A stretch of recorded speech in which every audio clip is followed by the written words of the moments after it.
Ya, apa tadi anak-anak sekalian judul kita hari ini? Keutamaan Al-Quran. Keutamaan Al-Quran. Baik, sebelumnya berarti kita harus tahu dulu ya, apa itu Al-Quran. Ya. Al-Quran itu kira-kira makhluk apa ucapan Allah? Ucapan Allah. Ucapan Allah ya. Kalam Allah. Ya, apa kata Nabi kita Muhammad SAW? Khairul kalami kalamullah. Sebaik-baik perkataan adalah kalamullah.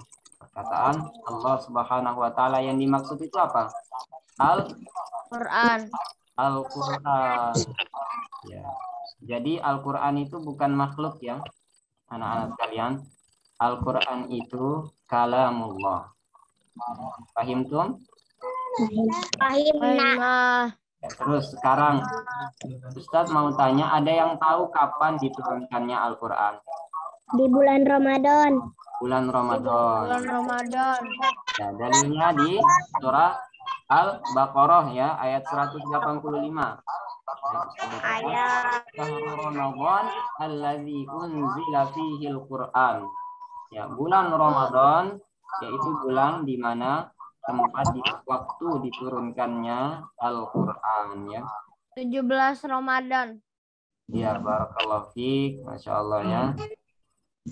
Makanya kita itu dianjurkan sekali untuk memperbanyak membaca Al-Quran di bulan Ramadan ya.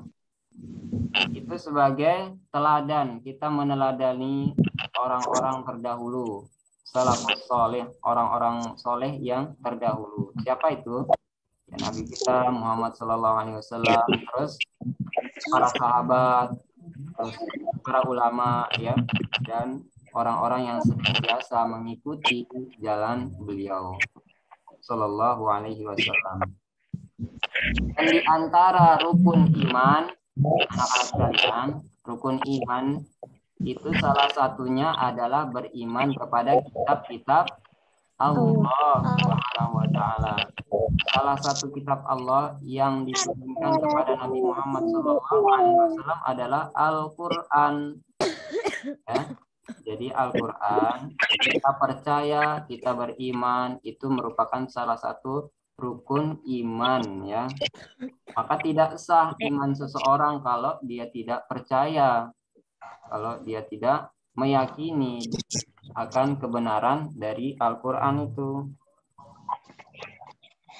Ya, jadi banyak sekali keutamaan Al-Quran itu. Salah satunya diantaranya siapa yang tahu? Al-Quran. Ya, ya. Keutamaan Al-Quran. Ada yang tahu? Pertama nih, Al-Quran akan datang pada hari kiamat sebagai syafaat, sebagai pembela nanti bagi yang membacanya, bukan buat semua orang.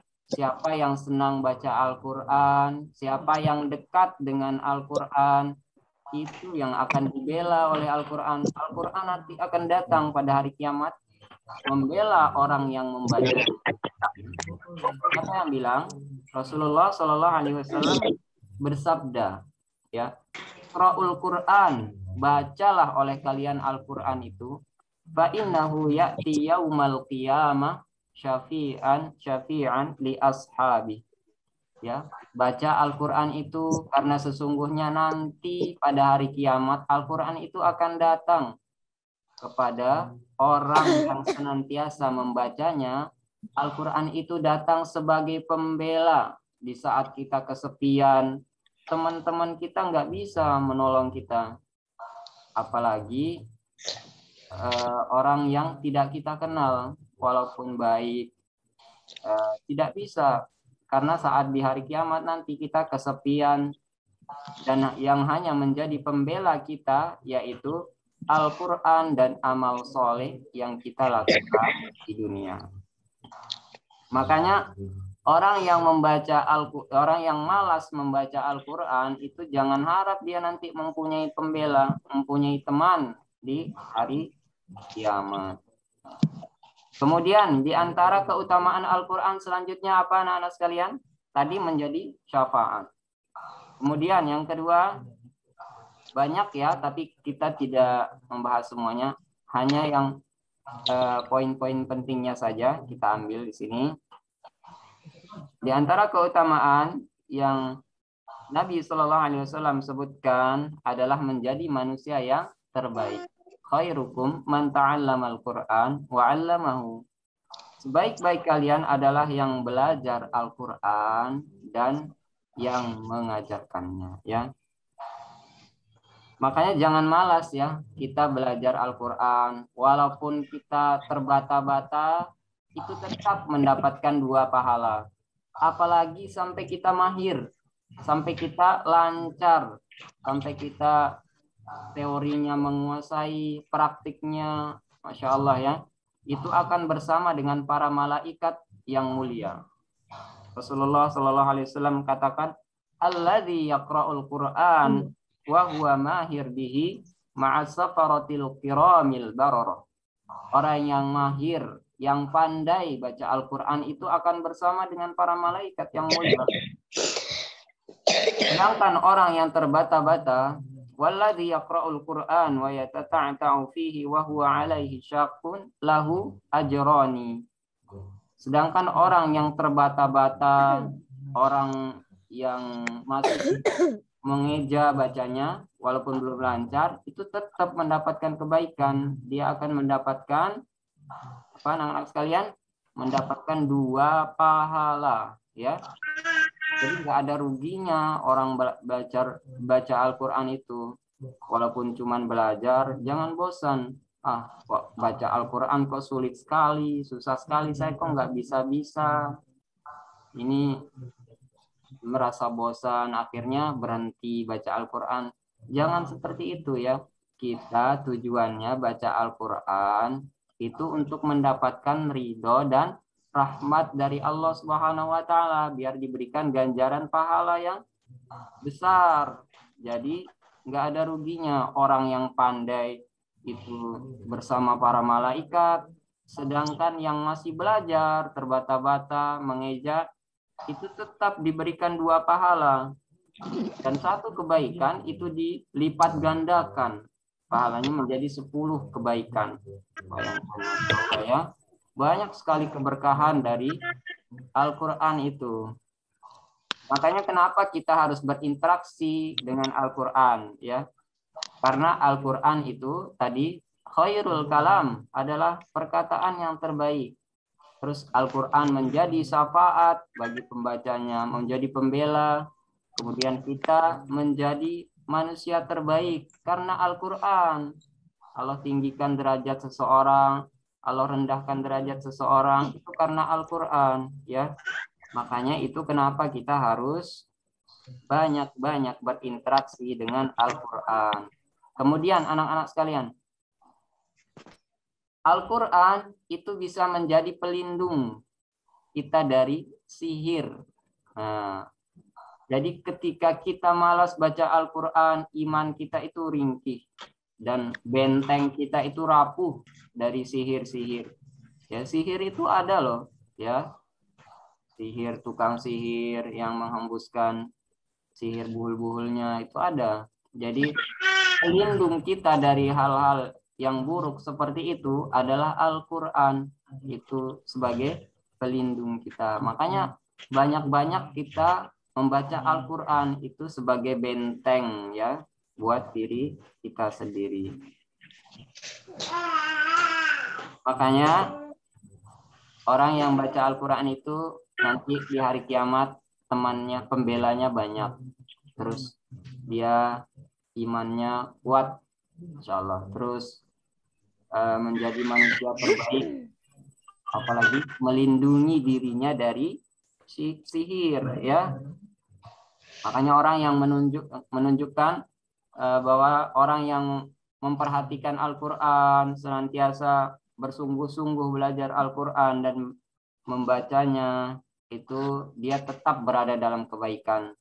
Orang yang pandai bersama para malaikat, sedangkan yang belajar masih berusaha, dia tetap mendapatkan 2 pahala. pahala dari usahanya, kemudian yang kedua pahala dari kesabarannya. Nah, ini dia kuncinya ya. Usaha dan bersabar ya. Kalau nggak mau berusaha ya mustahil ya. Makanya kita capek dulu ya. Capek belajar, nanti buahnya itu kita tanam itu. Capek, nanti buahnya akan kita petik sendiri. Ya, ibaratnya kita pupuk ya. Semakin banyak pupuknya, semakin bagus, semakin banyak buahnya, semakin lebat buahnya. Itu yang akan kita panen. Pahala atas kesabarannya dan atas kesungguhannya. Makanya orang-orang yang kumpul-kumpul itu belajar Al-Quran, kalian sering kumpul di sekolah, halakohnya masing-masing ya. Belajar mempelajari dan memahami Al-Quran itu merupakan perkumpulan yang luar biasa itu anak-anak sekalian. Perkumpulan yang sangat baik. Saking baiknya itu malaikat ikut kumpul di sana. Di halakoh Al-Quran itu malaikat ikut berkumpul. Sebagaimana Rasulullah SAW kabarkan, wa majtama'a qaumun fi baitin min buyutillah yatluna kitaballah wa yatadarasunahu bainahum illa nazalat 'alaihim as-sakinah wa ghasyiyatuhumur rahmah wa haffathumul malaikah. Tuh, perhatikan. Wa dzakarahumullahu fi man indah. Tidaklah berkumpul suatu kaum di salah satu rumah dari rumah-rumah Allah ya, ada yang halakohnya di masjid. Ya, sambil membaca dan mempelajari kitab Allah kecuali akan diturunkan ketenangan dan diikuti rahmat Allah Subhanahu wa taala, dan malaikat itu ikut kumpul di sana.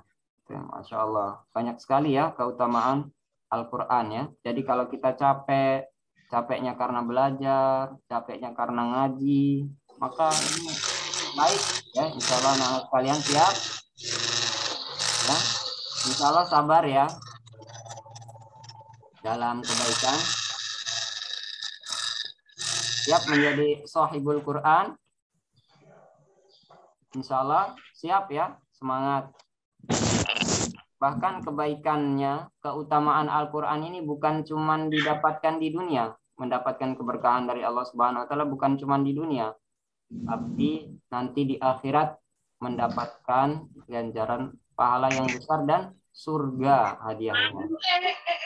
Bukan sampai di sana, bahkan orang tua kita nih, orang tua yang ikut serta dalam mendidik anaknya dalam kebaikan, mengajarkan Al-Quran, atau kalau nggak bisa misalkan dititipkan di sekolah, berarti itu ikut serta sudah memberikan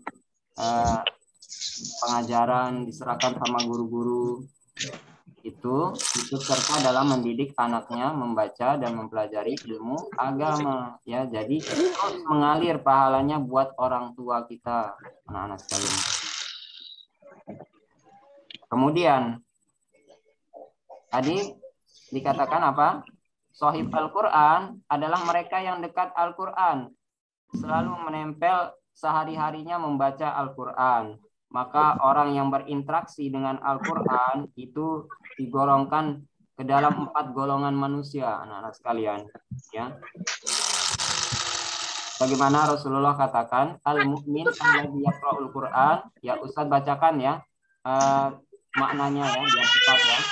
Permisalan orang yang membaca Al-Quran dan mengamalkannya itu bagaikan buah utrujah, buah yang rasanya manis. Ada buah jeruk yang rasanya manis dan aromanya juga wangi. Kemudian orang mukmin dia tidak membaca Al-Quran seperti buah at-tamroh, seperti buah kurma. Rasanya manis tapi tidak beraroma. Sedangkan orang munafik yang membaca Al-Quran itu bagaikan buah royhana. Ya, baunya enak tapi rasanya pahit.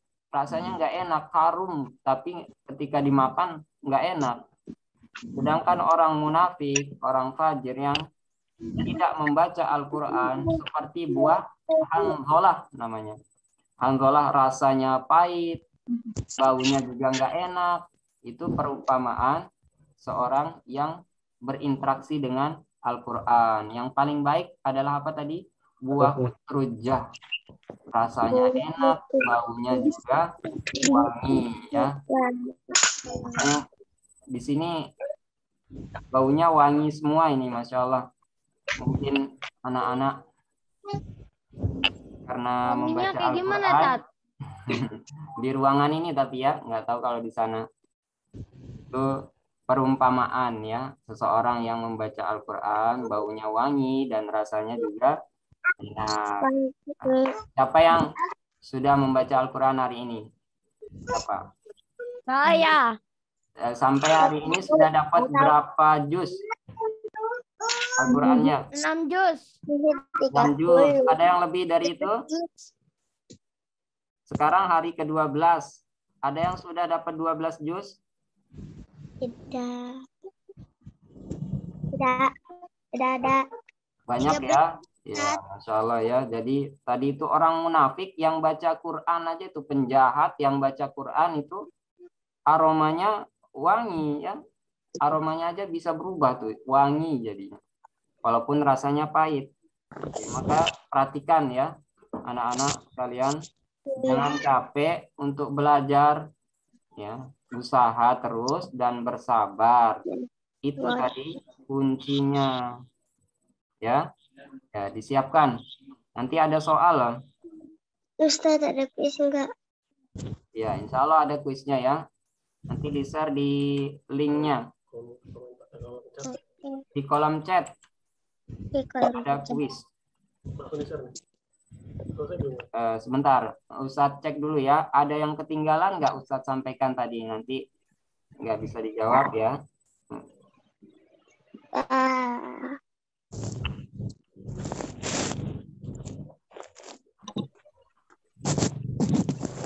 Ustaz.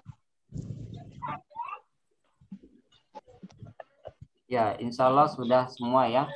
Di dalam kuisnya itu sudah Ustadz sampaikan semua. Silakan dijawab ya. Sudah di-share di kolom chat di Zoom-nya.